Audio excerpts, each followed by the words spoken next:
Alright mga Chingu, good morning sa ating lahat. Ako ay nandito ngayon sa may C5 Road, going to South, kasi pupunta kami ngayon ng Festival Mall. So for today's vlog ay meron pala akong nakasabay na isang rider na nagtatanong sa akin kung anong brand ng aking dashcam. At syempre, isa rin siya sa mga Freedcon users, o diba? At ang gamit niya ay Freedcon R1 at ako naman ay Freedcon R3. Habang nag-aantay kami dito sa may stoplight, ay diyan ko na makakausap yung rider. Sige. Ha? Sige. Sige? Oo. Yung kilala mo si motoristang pulis. Ganito rin yung kanya. Okay. Hindi ko alam no. Oo.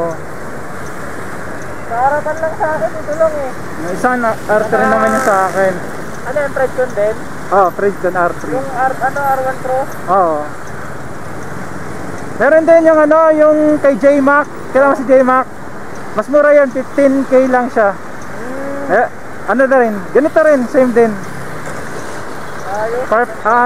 Apple CarPlay na rin siya. Parang trip ka sa PCX ko. Oo. Thank you. Sige. So shout out sa'yo kuya, and ride safe sa'yo sa inyong biyahe. Annyeonghaseyo, 감사합니다.